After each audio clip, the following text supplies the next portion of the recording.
Twelfth arts की geography की online class में आप सभी का स्वागत है। हम बात कर रहे थे प्राथमिक व्यवसाय की विभिन्न क्रियाओं के बारे में, जिसके तहत कृषि की सभी प्रणालियों पर हमारी चर्चा पूरी हो चुकी थी। आज हम प्राथमिक व्यवसाय की अगली क्रिया के बारे में बात करेंगे, जिसका नाम है लकड़ी काटना। देखिए, सामान्य रूप से लकड़ी काटना हम इजी वे में समझ सकते हैं, लकड़ी को काट कर लाना, लेकिन जब ये व्यवसाय की दृष्टि से होगा तो इसे किस प्रकार किया जाता है, आइए इसके बारे में विस्तार से चर्चा करते हैं। वनों से लकड़ी काटना, उसके लट्ठे बनाना, उन्हें आरा मशीन तक भेजना इस क्रिया में शामिल है। अर्थात लकड़ी काटना किसे कहेंगे? जंगल से लकड़ी काटना, पेड़ों की जो लकड़ियां होती है वो, उसके लट्ठे बनाना, बड़े लट्ठे बनाने जाते हैं और उन्हें आरा मशीन तक, आरा मशीन वो मशीन होती है जहां उन लकड़ियों को काटकर विभिन्न आकार में ढाला जाता है, तो वहां तक इसको भेजना, ये सारी क्रिया लकड़ी काटने में शामिल होती है। आइए बात करते हैं इसकी कुछ प्रमुख विशेषताओं के बारे में कि लकड़ी काटने की क्या क्या विशेषताएं होती है। सबसे पहली विशेषता होगी, इससे उद्योगों को कच्चा माल मिलता है। देखिए, लकड़ी काटना जो उद्योग है, इस उद्योग से कई ऐसे उद्योग हैं जिनको कच्चे माल की आपूर्ति होती है, जैसे आपका कागज उद्योग, जैसे आपका फर्नीचर उद्योग। ये उद्योग ऐसे हैं जिनको संचालित करने के लिए जो कच्चा माल चाहिए वो लकड़ी के रूप में प्राप्त होता है। तो इस लकड़ी काटना नामक क्रिया से कागज और फर्नीचर उद्योग को कच्चा माल भी प्राप्त होता है। आगे बात करें, उष्णकटिबंधीय क्षेत्रों में कठोर लकड़ी के वनों के कारण यह प्राथमिक स्तर पर होता है। उष्णकटिबंधीय क्षेत्र जो है वहां पर पाए जाने वाले पेड़ों की लकड़ियां कठोर होती है, इसलिए वहां यह क्रिया प्राथमिक स्तर पर छोटे रूप में होती है। साल, सागौन, चंदन, शीशम, बरगद, आम, पीपल, ये सारे वो पेड़ हैं जिनकी लकड़ी कठोर होती है। इन लकड़ियों से फर्नीचर तैयार किया जाता है, इसलिए इन वनों से जो लकड़ी प्राप्त होगी उस लकड़ी से फर्नीचर तैयार किया जाता है, और वो लार्ज लेवल पर ना होकर छोटे लेवल पर, प्राथमिक स्तर पर ही तैयार किया जाता है। इसके बाद बात करें शीतोष्ण कटिबंध की, तो शीतोष्ण कटिबंधीय क्षेत्रों में नरम लकड़ी के वनों के कारण, नरम लकड़ी के पेड़ होंगे आपके चीड़,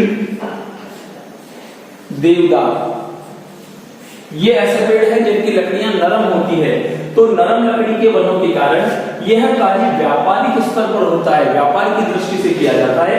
इस क्षेत्र की लकड़ी से लुगदी, जो कागज बनाने के लिए, विभिन्न प्रकार के खिलौने बनाने के लिए काम में ली जाती है, कागज, दिया सलाई जिसे हम माचिस भी कहते हैं, पैकिंग का सामान तैयार होता है। पैकिंग करने के लिए जो गत्ते बनते हैं, पैकिंग करने के लिए लकड़ियों की पतली पतली सी लीरी निकाली जाती है और उससे भी पैकिंग की जाती है। जो मार्बल भेजा जाता है विदेशों में, उसको पैक करने के लिए लकड़ी के बॉक्स बनते हैं।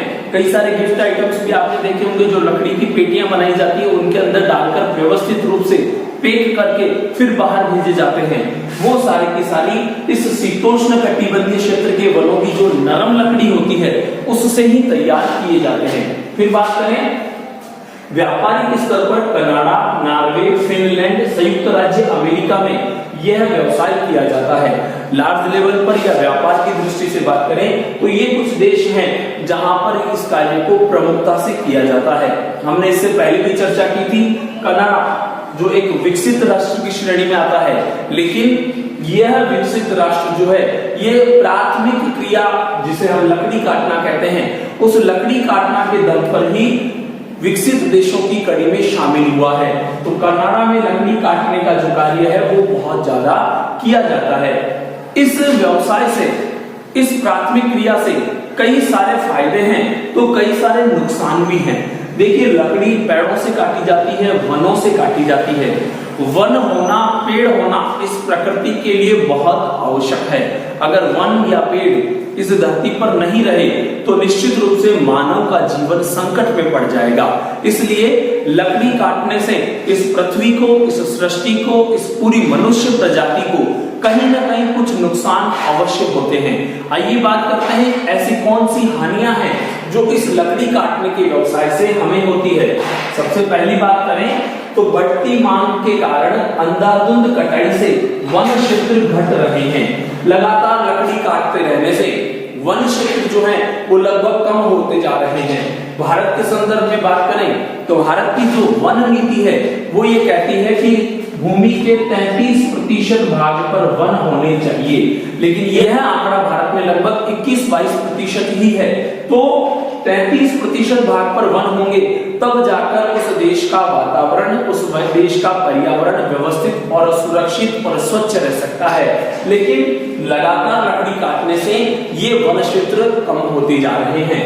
अगली बात करें तो मृदा अपरदन बढ़ रहा है, भूमि का जो कटाव है वो लगातार बढ़ता जा रहा है, जिससे भूमि का उपजाऊपन दिन ब दिन कमजोर होता जा रहा है। भूमि का उपजाऊपन भी कम हो रहा है। जब उपजाऊपन कम होगा तो कृषि जो अच्छी होनी चाहिए वो श्रेष्ठ यहाँ पर नहीं हो पाएगी। नदियों में बाढ़ आ रही है, कुछ क्षेत्र ऐसे हैं जहां बाढ़ आती है, कुछ क्षेत्र ऐसे हैं जहां सूखा पड़ रहा है। तो ये विषमता भी इन पेड़ों के काटने से, लकड़ी के काटने से ही हो रही है और पर्यावरण असंतुलन हो रहा है। ये सबसे बड़ी समस्या। कई बार हमने देखा जैसे बाड़मेर का कवास क्षेत्र सूखा क्षेत्र है, मरुस्थलीय क्षेत्र है, लेकिन एक बार ऐसा हुआ कि वहां पर बाढ़ आ गई थी। कई बार ऐसा होता है कि जहां अच्छी बारिश होती है वहां सूखा पड़ जाता है। तो ये जो असंतुलन है ये इस लगातार लकड़ी के काटने से, वनों के कम होने से, पेड़ों के कम होने से ही हो रहा है। तो हमें पर्यावरण को सुरक्षित रखना है। इसलिए हालांकि भारत में ये जो लकड़ी काटने का जो व्यवसाय है ये इतने लार्ज लेवल पर नहीं होता, क्योंकि भारतीय सरकार ने वनों को संरक्षण करने के लिए पाबंदी लगा रखी है कि यहाँ लकड़ी नहीं काटी जाएगी। लेकिन फिर भी सूखी हुई लकड़ियां काटी जा रही है, चोरी छिपे हो सकता है कहीं गीली लकड़ी भी काटी जाती होगी। आज हमारा टॉपिक था लकड़ी काटना, जिसके बारे में हमने विस्तार से चर्चा की। आप इसकी विशेषताओं को अपनी कॉपी में पॉइंट्स बनाकर लिखेंगे, हमारे अगले वीडियो का इंतजार करेंगे। तब तक पढ़ते रहिए, आगे बढ़ते रहिए। जय हिंद, जय भारत, धन्यवाद।